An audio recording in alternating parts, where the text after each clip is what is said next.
gudoomiyaha gobolka Sanaag taliyaha ciidanka booliska gobolka Sanaag maamulka degmada Celefayn Salaadiin Cuqaal waxgarad iyo mas'uuliyiin aad u tiro badan ayaa si wada jir ah u furay cilbiyad macaan oo riiga oo injineer Jibriil Axmed Cali Yare ka hirgeliyay deegaanka Kalshiikh ee degmada Celefayn gaar ahaan beertiisa oo ku taala deegaankaasi ugu horreyn waxa halkaasi ka hadlay madax dhaqameedkii ka soo qayb galay madashani waxay Jibriil uga mahad celiyeen baahida loo qabay riigbiyadkani macaan ilaahay baa mahad leh halkan wax laga soo saaray biyo uu ka soo saaray ninka la yiraahdo Jibriil Axmed Cali Yare biyahaas waa biyo macaan waa biyo arladan oo manayahayd ilaa halkan ilaa iyo wixii ka hooseeyo nugaa la yiraahdaa waxaan ku dal oo mana way ahaayeen biyo waxay noo soo joogeen iladna halkan waxay ka sii jirtaa 20 kilomitir 25 marka haddii halka ilaahay uu nooga soo saaray ilaahay mahad baan u naqaynaa ninkaas maal geliyay riiga keenay ee soo saarayna oo mahad celinaynaa wax buu qabtay qofkuna hadduu wax qabto mahad celin buu leeyahay waxaan leeyahay horta haddaan reer Celef weynahay reer Kalshiikhay sinbar waa qaba yeesha oo annagu biyo iyo qudrad baa horta noo daran labadiina meesha waa ku yaaliin biyaha foostada hadda waxaan ka siiyaa $3 warma beeba sheegaya marka ay si kulaato waa ka qaalisanta haddii aanu lacagtii helay oo injineer helay oo ilaahay nasiibka iyaga wanaajiyay dawladda waxaanu uga maganahay dhagaxadaan arkaa iyo taliyii qaybta iyo barasaabkii war nabadgelyada oo noo adkaya nabadgelyada waxa kale annaga ku filan annagu haddaanu nahay shacabkan reer Celefayn biyahan aad iyo aad baan ugu baahnayn waa ku hambalyeynaa Jibriil xukuumaduna deewaanba faydniya waxba ay farin wixii xilaahay u leedahay way qabsanaysaa rag firfircoon baa jooga oo taliye qaybeedka iyo barasaabkuba waa rag aad u firfircoon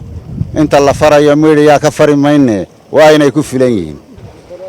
nimcada ilaahay aynu isugu nimi barwaaqada maanta aynu isugu nimi ilaahay ku guuleeyay injineerka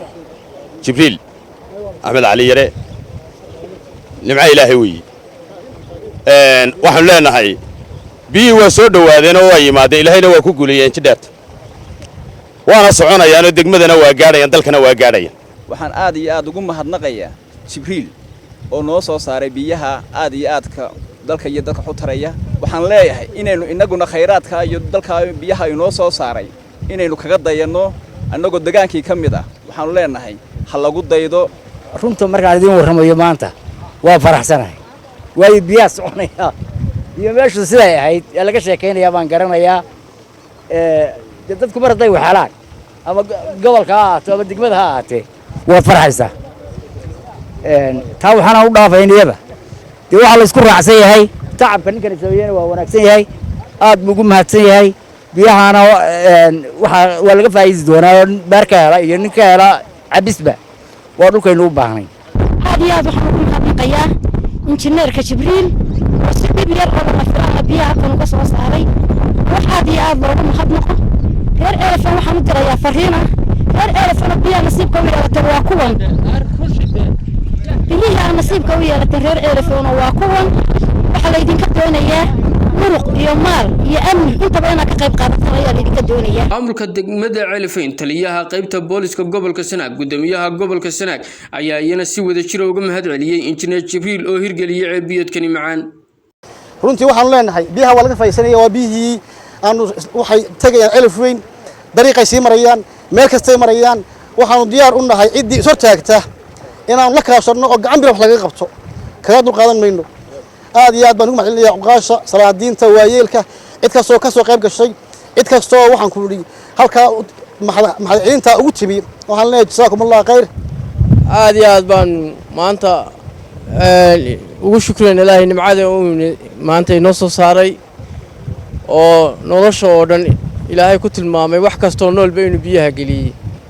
wixii aan biyaha la gelin noloshu ma suura galayso Jibriil insha Allah waxaan rajaynaynaa inuu maanta qiyaamo ku abaalmariyo khayrka badan inuu shaqeeyay waxaynu ku talagaleynaa sidii biyaha looga wada faa'iideysan lahaa oo si nabadgelyo looga faa'iideysan lahaa baynu ku wada talagaleynaa shacabkuna maanta cid khayrka diidan ma jirto ma maleynaya injineer Jibriil axmed cali yare oo ayaan aad ugu hambalyaynayaa waxaan leeyahay jazakallah khayr haddaad maanta deegaankeenii kalshiikh oo ummadda ku leedahay in badan biyo u oomanayd ilaahay nasiibkaaga ku beegay waxaanu ku leenahay injineer adiga intii kula kaa gacan siisay iyo intii kula qoday injineeraydba ilaahay khayr hadaysiiyo runtii maanta xafladdan aan joognahay waa xafladaha ugu qiimaha badan ceelka aynu xadhigga ka jarayno ee ceel biyoodka ee halkaa laga sameeyey wuxuu ka mid yahay noloshii degmada Ceel Afweyn iyo Kalsheekh oo ah goobta iminka biyaha laga soo saaray inay tahay noloshii ugu horeysay ee maxaa gudhay xagga bulshada horumar loo gaari lahaa waxaad isla wada garateen in biyaha meel fog laga soo qaaday oo 20 kiiloomitir inoo jirta hadda sida la sheegayo waxa laga yaabaa halkan muddo ka hor saad xusayseen in hooyada iyo maatadu